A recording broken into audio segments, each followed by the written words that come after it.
Bonjour à toutes et à tous, j'espère que vous allez bien. Petit retour d'expérience sur la multiplication des noisetiers par marcottage qui fut un échec total. Voilà, pour faire clair. C'est la vidéo qui a été la plus vue sur ma chaîne avec presque 10 000 vues et pour le coup j'ai été très ravi de me rendre compte que ça intéressait beaucoup de gens. Et en même temps, j'espère que vous ne serez pas trop déçus parce qu'en fait, l'expérience a été un échec. Et donc, je vais vous expliquer le pourquoi de cet échec tout de suite. C'est parti. Alors, comme vous devez le savoir, ça fait maintenant 1 an et demi que je fais le tour de la France en woofing, mais pas que, pour faire une série documentaire sur l'agroforesterie. Et du coup, en fait, je suis parti toute l'année de chez mes parents, donc j'étais pas ici sur place. Et donc, le premier constat, c'est que pour que les plants puissent prendre, il aurait fallu être là régulièrement pour arroser. Et puis, forcément, mes parents n'ont pas forcément pensé à le faire régulièrement.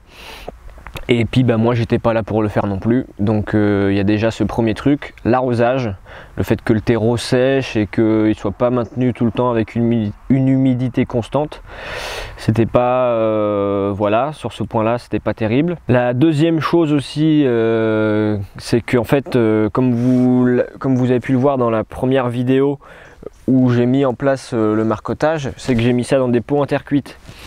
Des pots en terre cuite qui sont sur une grosse souche comme on le voit ici, et donc en fait le truc c'est que les pots, il fallait que je les cale avec des petites pierres pour qu'ils soient bien droits, et puis vu que j'étais pas trop là, en fait on n'a pas fait attention, mais les pierres ont dû s'enlever. Il y a des pots qui se sont mis sur le côté, donc avec la pluie il y a du terreau qui s'est enlevé, et puis sur certains des pots on voit le morceau de ficelle qui doit être normalement en dessous la terre. Et là, vu que le pot, vu que certains pots se sont décalés, il y a de la terre qui s'est enlevée et on voit le morceau de ficelle qui dépasse de la terre, et du coup, forcément, ça fait pas de racines, parce que l'idée de la ficelle, c'était de forcer la branche à recréer des racines au-dessus de la ficelle, du fait que le petit brin aurait grossi, et donc la sève élaborée qui est censée redescendre, elle aurait été bloquée par la ficelle, et du coup normalement l'idée c'était que la jeune plante crée des auxines et refasse de nouvelles racines au-dessus de ce morceau de ficelle. Mais du coup voilà, les pots se sont décalés, il y a des endroits où on voit les morceaux de ficelle, donc ça a doublement pas marché. Donc voilà, c'est un échec du fait de ne pas avoir été assez rigoureux et de ne pas avoir été assez à chouchouter ces petits plants. De plus, j'ai des amis qui m'ont dit qu'ils faisaient du semis avec des noisettes et que ça marchait. Après, le truc c'est que eux c'est des éleveurs, ils font ça pour les cochons et donc ils cherchent pas forcément à avoir du gros calibre, mais en tout cas ça fonctionne. Et en plus de ça, cette souche de noisetier là, je ne sais pas si elle a été semée ou si elle a été marcotée, mais ce qui est sûr c'est qu'elle fait des gros fruits. Donc voilà, on a quand même essayé de faire du semis avec les noisettes de ce noisetier qui sont bien partis, et puis on verra dans 4-5 ans si ils produisent bien de la grosse noisette. Pour reprendre les informations du livre de Franck Nattier de la forêt nourricière sur la multiplication végétale, ce qui est conseillé et ce qui se fait en pépinière, c'est le marcottage en touffe. Et en gros, là on est sur une jeune souche de noisetier, et donc en fait l'idée ça consiste de rabattre la souche au ras du sol pour refaire partir de la jeune pousse. Et l'idée en fait c'est de venir faire un gros tas de terre afin que les plants soient tous immergés dans le terreau, et puis de mettre ces petits anneaux de ficelle comme je l'ai fait là-bas. Et du coup au bout d'1 an ou 2 de venir enlever la terre et puis de venir récolter les plants qui ont fait leurs racines dans la terre. Et donc voilà, c'est beaucoup plus pratique que ce que j'ai fait dans les petits pots où l'humidité du coup elle est beaucoup moins c'est beaucoup moins stable je pense. Et donc voilà, après encore une fois c'est que de la théorie, je ne vais pas pouvoir faire le test cette année vu que je vais être parti dans le sud de la France pour 1 an. Voilà, des gros projets qui se démarrent, donc Voilà, je vous invite à faire l'expérience si vous avez le temps de le faire. En tout cas, moi, c'est sûr que j'aurai pas le temps. Et ce qui est expliqué ici dans le bouquin, c'est pas précisé par rapport au noisetier. En tout cas, c'est conseillé de le faire à l'automne-hiver, de mettre ce terreau, et on récolte les marcottes le printemps suivant, ou 2 ou 3 ans après, en fonction des espèces et de leur facilité à produire des racines. Mais c'est pas précisé pour le noisetier.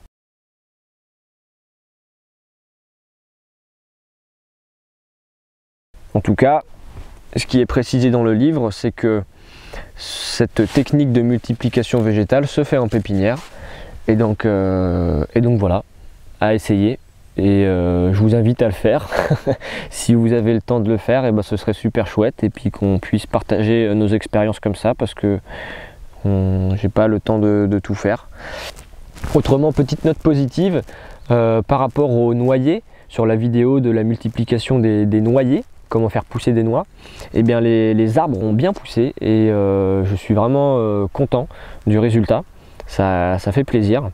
Autrement, pareil, j'ai fait des boutures de figuier au mois de mai.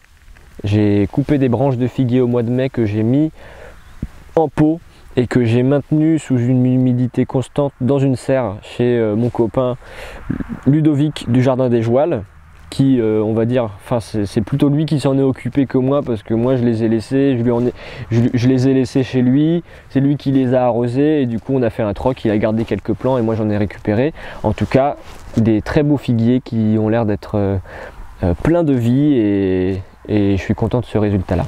Autrement, le projet vidéo avec Dominique Mention et la Maison Botanique est sur le point d'être fini au niveau du montage.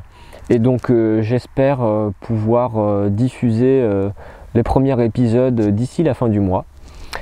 Et voilà, je suis super ravi. Les gens de l'équipe de la Maison Botanique sont aussi très ravis du travail que j'ai fait. Et voilà, de pouvoir faire valoir les trognes encore une fois. Et c'est super chouette, je suis super content. Et donc voilà, j'espère que ce projet-là sera diffusé d'ici la fin du mois. J'ai partagé sur ma chaîne, et je le mettrai en lien dans la description, je me suis fait interviewer par une amie qui s'appelle Mirabelle, qui tient une radio dans les Pyrénées. Et donc on s'est rencontrés à la ZAD de Notre-Dame-des-Landes et elle a bien aimé mon profil. Et du coup, voilà, petite interview radiophonique sur mon parcours et sur l'avancée de la série Le Goût du Rêve. Donc voilà, vous retrouverez ça dans la description. Et donc pour ma part, dans les anciennes vidéos, j'avais dit que je ferais une formation en agroforesterie. Eh bien ce n'est plus le cas. Pour diverses raisons, j'ai pas forcément envie de rentrer dans les détails. Mais ce qui est prévu et ce qui doit se faire, c'est un service civique. Je vais commencer un service civique normalement début novembre dans une ferme chez des copains éleveurs de cochons noirs de Bigorre qui justement ont fait les semis de noisetiers. Et donc voilà, c'est parti pour un an de service civique et ça va être super chouette. Voilà. Et bien les amis, il commence à faire grisâtre et je sens qu'il va bientôt pleuvoir. Donc on se retrouve dans une prochaine vidéo.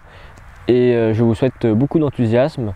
N'hésitez pas à faire ce test à ma place parce que moi je ne vais pas pouvoir le faire. Et puis si c'est fonctionnel et que ça réussit chez vous, eh bien c'est tant mieux, c'est super chouette. Et donc n'hésitez pas à le partager, vous aussi.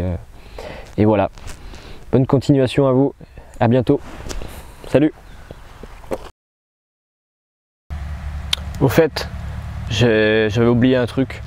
C'est que j'avais fait une autre expérience dans la vidéo des noisetiers, sur la première, avec les saules à la fin. Ce test d'avoir mis des morceaux de noisetier, des branches que j'avais coupées quand j'avais fait la première vidéo, et je les avais mis dans un seau avec des morceaux de saulosier, en espérant que, vu que le saule produit des hormones qui stimulent la production de racines, je m'étais dit tiens, on va voir qu'est-ce que ça donne de mettre les branches de noisetier dans l'eau avec les saules. Et du coup bah, ça n'a pas fonctionné. Il n'y a pas eu de racines qui se sont faites sur les morceaux de noisetier. Par contre sur les saules il y en a, et ça fait même un gros chevelu. On ne peut pas retirer les branches du saule, mais pour les noisetiers en tout cas, il n'y a pas de racines. Donc un autre échec, on adore. Salut!